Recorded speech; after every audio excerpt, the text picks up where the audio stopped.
আফগানিস্তানে তালেবান ক্ষমতায় ফেরার ৪ বছর পূর্ণ হয়েছে। এই সময়ের মধ্যে পুনরুদ্ধার হয়নি দেশটির অর্থনীতি, অবনতি ঘটেছে মানবাধিকার পরিস্থিতির। রাশিয়া ছাড়া স্বীকৃতি মেলেনি অন্য কোনো দেশের। আফগানিস্তানে ৪ বছর আগে ক্ষমতায় আসে তালেবান। এ সময়ে দেশটির আর্থসামাজিক পরিস্থিতির উন্নতি হয়নি, উল্টো যেন নেমে এসেছে আধার। মৌলিক মানবাধিকারও প্রশ্নের মুখে। বর্তমানে দেশটি এক মানবিক বিপর্যয়ের মুখে। জাতিসংঘ বলছে সেখানে ১/৩ মানুষ ব্যর্থ প্রতিদিনের খাবার জোগাড়ে, আর ৯০% পরিবার বাস করছে চরম দারিদ্র্যের অন্ধকারে।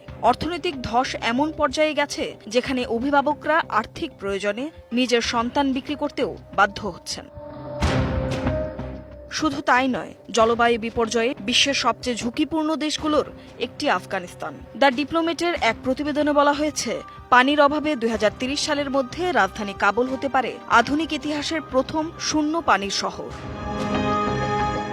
তবে সবচেয়ে বড় শিকার নারীরা। শিক্ষা, চাকরি, এমনকি চিকিৎসার জন্য বাইরে যাওয়ার অধিকারও নেই। পুরুষ অভিভাবক ছাড়া বাড়ি থেকে বের হতে না পারায় বহু নারী প্রয়োজনীয় চিকিৎসা না পেয়ে মৃত্যুবরণ করেছেন। গেল বছর নারীদের চিকিৎসা প্রশিক্ষণও নিষিদ্ধ করে তালেবান, যা মাতৃমৃত্যুর হারকে আরও বাড়িয়ে তুলেছে।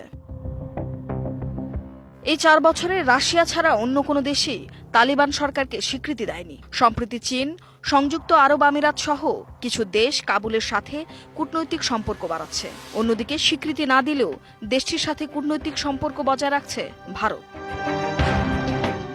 Tumpa Tarafdar, DBC news desk.